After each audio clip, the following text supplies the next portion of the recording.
Hello, guys, welcome back to Fascinating Biology. This is chapter 1.2, the ultrastructure of cells, and part 2. If you haven't seen part 1, watch it before seeing this so you know what I'm talking about. So, in part 1, we discussed about what a prokaryotic cell looks like and the functions. Now, we're going to talk about eukaryotic cells, which are more complex, as you can tell by the picture. What is an eukaryotic cell? Well, eukaryotic cells are more complex than prokaryotic cells, like I said already, and they size at around 5 to 100 micrometers, and they do have internal compartmentalization. If you don't know what internal compartmentalization means or why it is important to a cell, you can watch the previous video. And they are thought to have evolved from prokaryotic cells, and we'll discuss more about this on the origin of cells, which is 1.5, I think. And the examples of a eukaryotic cell include animals, plants, and algae. So your cells are made up of eukaryotic cells. So now let's get into the different parts. First, let's talk about the plasma membrane. Okay, let's just skip this because we talked about it in a prokaryotic cell.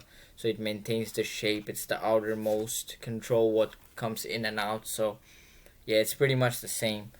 Let's head on to the nucleus of a eukaryotic cell. And please note that now I'm talking about an animal eukaryotic cell, as it says in the heading.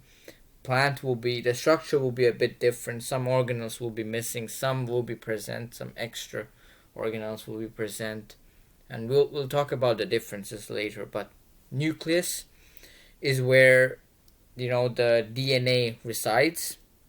It's a very isolated region. It has a double membrane which isolates the DNA's activities from other reactions that are going on in the cell. However, there are pores.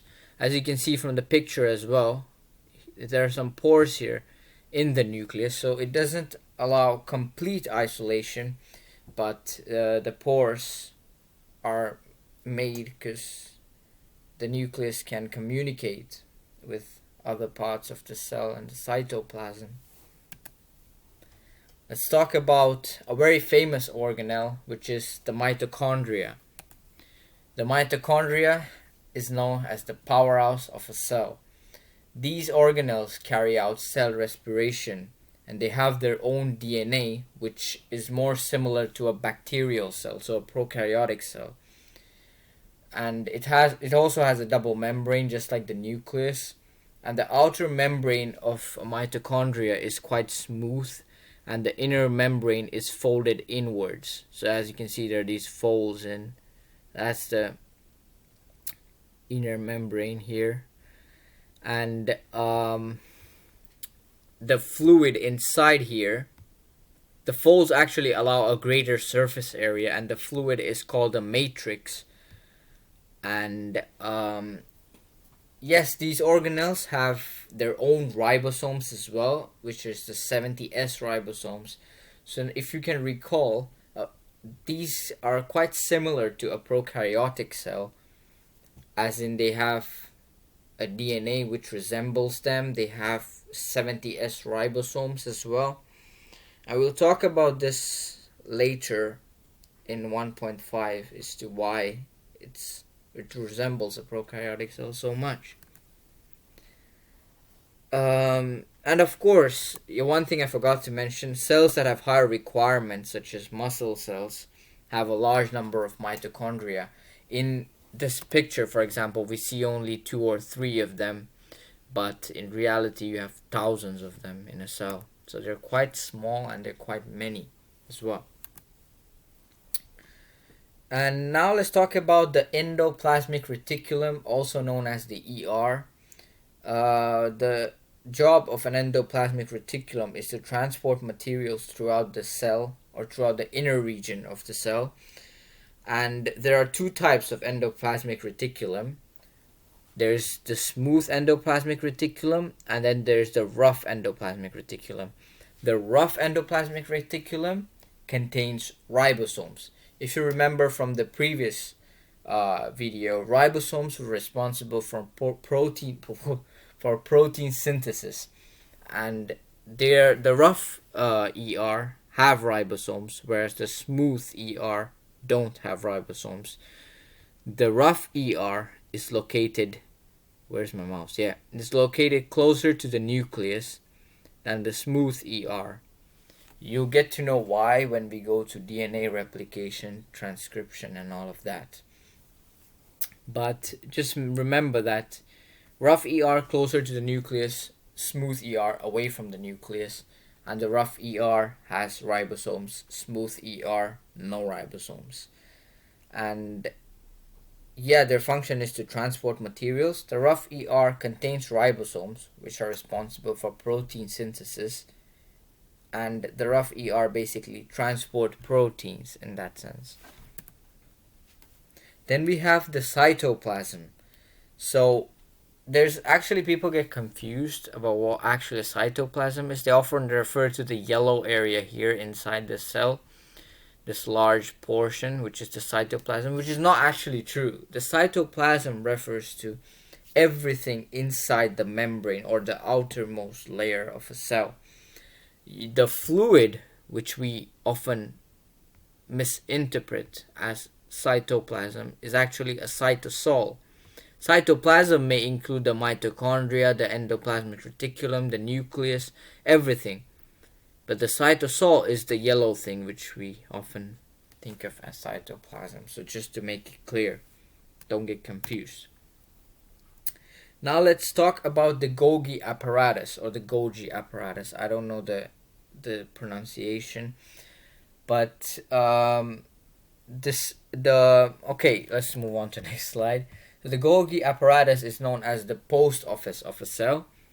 It collects, packs, modifies, and distributes materials synthesized in the cell, which are usually their proteins, and vesicles carry these materials throughout the cell.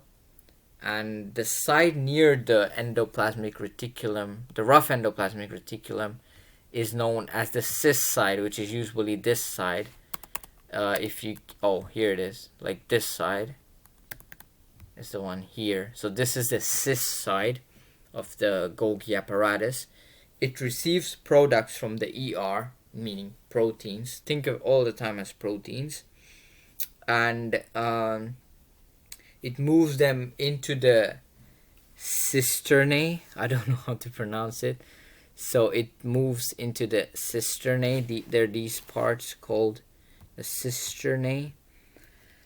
And they continue to move to the trans side. So if this is the cis side, this is the trans side.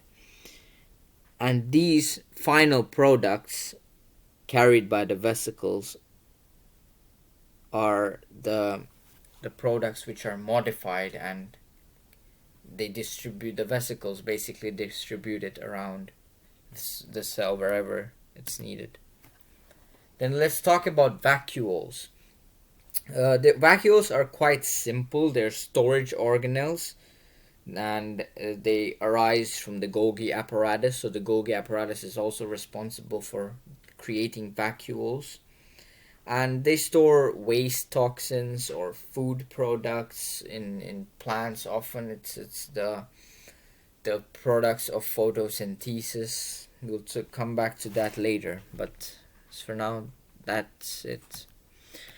And lysosomes. Well, lysosomes are known as the digestive centers of a cell. They break down or digest materials, and they contain up to 40 different types of enzymes. And they often are involved with materials that come through phagocytosis. We'll talk about that too later. I know now, if you haven't read the other chapters, you might be a bit confused what these terms are.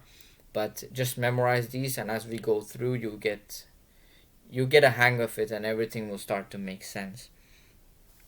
And lysosomes are actually absent from plant cells. It's important to remember that, because plants don't really perform phagocytosis because because plants have a stiff cell wall. It doesn't allow phagocytosis. it doesn't allow the cell to eat the materials. But this is basically a plant eukaryotic cell. So eukaryotic cell is also a plant cell. So here we can see that there's this endoplasmic reticulum, there's the nucleus, there are these ribosomes as dots, and there's the mitochondria, and then there are vacuoles, there are chloroplasts, which I'll get back to, then there's the Golgi apparatus, then a couple of ribosomes here as well. Then we have the plasma membrane, but note that I have cell wall and vacuoles and chloroplasts in bold. That's because they're important to a plant cell. Cell wall, because plants they not only have a plasma membrane like animal cells do, they also have a cell wall, and the cell wall is quite stiff. That's why plant cells are quite symmetrical all the time, whereas the plasma membrane is quite flexible, and that's why you get these different shapes to increase the surface area volume ratio. But the cell wall is quite stiff. But then you might ask the question, then how does the surface area volume ratio match? Well, that's because of the vacuoles. Plants have huge vacuoles, bigger than animal cells do. So yeah, and this is where, like I said before, the products of photosynthesis are stored in vacuoles. And then there we have these chloroplasts. Now the interesting thing about chloroplasts is that they have their own DNA and their own ribosomes, which is the 70S ribosome, which again, similar to the mitochondria, resembles a bacterial cell. And these organelles are responsible for photosynthesis to happen. Animal cells don't have it because we don't use we don't perform photosynthesis, but chloroplasts do. Plants do. That's why they have chloroplasts. And yeah, that's basically it. And lysosomes are not present. That's what I mentioned earlier. And I guess that's pretty much it. Here we have the cytoplasm, cytosol, everything else is the same. Let's summarize everything now. So as we're coming at the end of the video. So prokaryotic cells versus eukaryotic cells. In prokaryotic cells, DNA is in a ring shape. DNA in a eukaryotic cell is in chromosomes or chromatin, depending on which phase you're talking about. And in a prokaryotic cell, DNA is free floating in a cytoplasm. In a eukaryotic cell, DNA is enclosed in a double membrane, sort of an organelle, which is a nucleus. And prokaryotic cells don't have mitochondria. Eukaryotic cells do have mitochondria. Prokaryotic cells have 70S ribosomes. Eukaryotic cells have 80S ribosomes. Prokaryotic cells don't have internal compartmentalization. Eukaryotic cells, yes, internal compartmentalization. Prokaryotic cells are less than 10 micrometers. Eukaryotic cells more than 10 micrometers. So this table basically summarizes everything. So now for picture credits, we have Anna Martin, who drew the mitochondria and vacuoles. Thank you, Anna Martin, for these beautiful drawings. They look beautiful. And yes, thank you. Because of you, this video is possible. And I guess it helped the viewers a lot as well. And then the next picture credits to Ahmed Qasem. Thank you, Ahmed, for the eukaryotic cell and the plant cell. Thank you very much for this drawing. It makes it very clear to distinguish between the organelles. It helped my work. It made my work a lot easier. So thank you very much, Ahmed. Thank you very much, Anna. Good job, guys. And yes, guys, that's the end of the video. I'm a bit running out of time, so thank you very much for watching this video. If you enjoyed it, hit the like button. If you didn't enjoy it, hit the dislike button. But please let me know what you didn't like so I can improve the next time. Please subscribe to my channel, Fascinating Biology. It means a lot to me. Thank you very much and have a great day. See you in the next video.